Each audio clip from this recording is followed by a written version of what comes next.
Well, the end certainly felt a bit nigh when we met, as the war in Iraq was already well underway.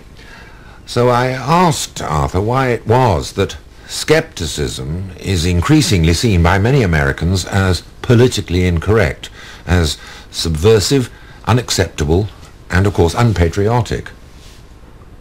I get the impression that from the vantage point of Europe, for the last 18 months at least, and perhaps before, that atheism or disbelief or skepticism is seen by many Americans as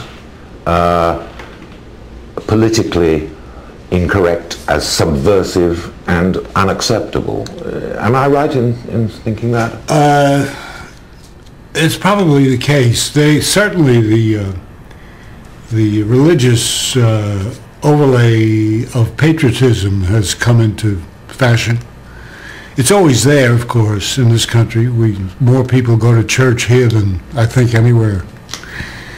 But it's gotten heavier now. They invoke God at any opportunity, whether it's buying an automobile or... Do you think is that since 9/11, or do you think... It was always here, but it's gotten thicker. It's gotten heavier, because it's such an easy way to cuddle up to what they think the majority is about, which is this slavish kind of worship of something, and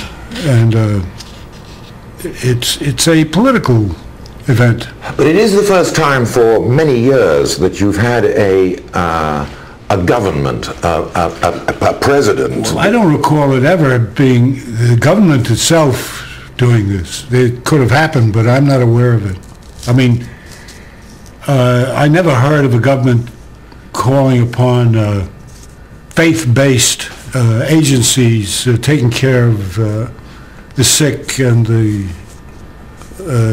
unemployed and the rest of it. Formerly, the government simply did these things as much as they ever did. And one also gets the impression that the enterprise in Iraq had a sort of faith-based patriotism. It wasn't just patriotic, right. It was Christian patriotic. Of course, in wartime, I suppose, we did that in the Second World War to a degree, but it was never laid on with a trowel this way. I think Roosevelt called upon God occasionally, but it didn't bother him too much. Did you ever get the impression that although he called upon God, which he might have done, as it were, nominally, but did you ever get the impression that he was, in fact, Christian beyond the call of duty? He was not using it. This is now being used as a means of persuasion. It's patent, it's obvious. They call upon God to initiate a program, whatever it may be, a civil program of some sort. And they lard it over with some religious verbiage to make it seem as though if you oppose this, you oppose the Lord. There are a lot of Americans, I think they're a minority, but they're very vocal, are really aching for an Ayatollah. I think they would love to have a department of religion. We go back to the early 17th century, perhaps, and have a church, an official church. But they've convinced a lot of people to forget that this country was founded by people who were really escaping the domination of a governmental religion, and who breathed freely here with gratitude that they didn't have to obey a church government, churchly government. But they then became as theocratic as the people that they left. It seems to be something that has to be resisted on principle from one generation to another. At the moment, it's tougher than ever because the government itself is blatantly on the side of an official religion, I think. What is bothering me about the whole thing is that we're now more and more confronting a real issue in this country about the attempt of the religious, so-called religious, because I'm not sure they are religious. I think they're very nationalist people. Mm-hmm. And the wedding of Christianity or Judaism with nationalism is lethal, in my opinion. If you look at every violent conflict in the world now is being led by priests, rabbis, or Muslim clerics. It's quite amazing. I wonder whether it ever happened or whether it's happened in hundreds and hundreds of years. It's the church militant in all these religions. They've moved in, they've added that lethal mixture of religion and nationalism to the programs that they sell, and the reason it's lethal is because to believe in a religion means that you don't believe in a different religion. You can't believe in two religions. You've got to believe in one, and the other ones are wrong.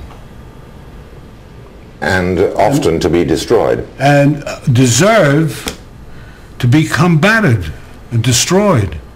I mean, it's implicit in the whole idea of religious belief, I think, in the normal way that religious belief is thought of. You can't be both a Catholic and a Protestant.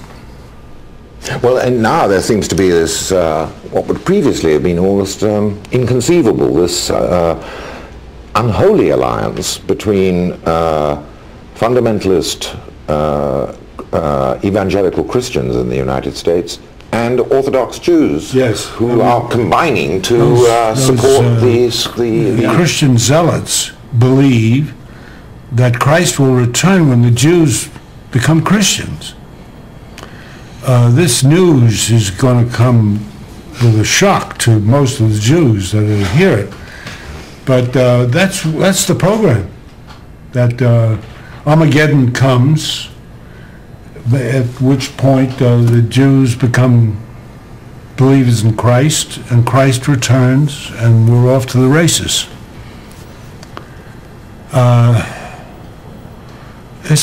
It's pretty heady stuff. And it's become particularly virulent in the last almost 2 or 3 years. Yeah, it's a form of intellectual bankruptcy, which is, I think, it's taken over a lot of the political space. Well, although he's considerably older than I am, I think it's fair to say that neither Arthur Miller nor myself could be described as spring chickens, so it seemed reasonable to ask him what he felt about the prospect of a life after death. Everything I say, which is very skeptical, if not worse, is conditioned by one thing, and that is we don't know where life started or how. Nobody really knows that. And death is the end of consciousness, is the awesome mystery that anybody who's lived at all knows he has no answer to. The idea that that consciousness could vanish, be no more, is unacceptable. It simply cannot. I have no way of accepting this. Well, now, in your refusal to accept it, are you tempted to assume that in some mysterious way that it continues after some sort of, as it were, vacation? That's right. That it will resume somewhere? That's what I find myself hoping. Really? Oh, yeah. And then I think, well, it does continue in art. And that the artist finally leaves us with his consciousness. So that your work will outlast you. But do you feel, in any way, do you feel tempted to believe or hope that in addition to the work in which your memory will be preserved, that you yourself, in some alternative version, unembodied, will continue to exist and be conscious? I no longer can contain that idea, no. But for others, for instance, my wife of 40 years died about a year and a half ago. And I'm surrounded by all her stuff of her life. And the idea that she's not here is still defeats some impulse to recreate her. But I know what that impulse is. It's simply the inability to accept this absurdity, that all that consciousness and all that beauty simply isn't there anymore. And you don't, as obviously as believers do, Christians perhaps more than Jews, that there will be some sort of rendezvous. No, this is beyond me.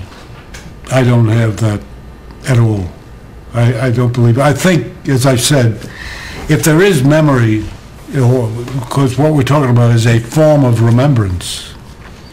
If there is that, it's in the deeds that one did, or the art that one created, or some cases perhaps in the children, but no more. So you can't, as I can't, make sense of the idea of a continuing consciousness which outlasts the death of the body, in which that consciousness would, as it were, identify itself as being... Wouldn't it be lovely? Well, do you think it would be lovely? Well, of course, there'd be so many of us.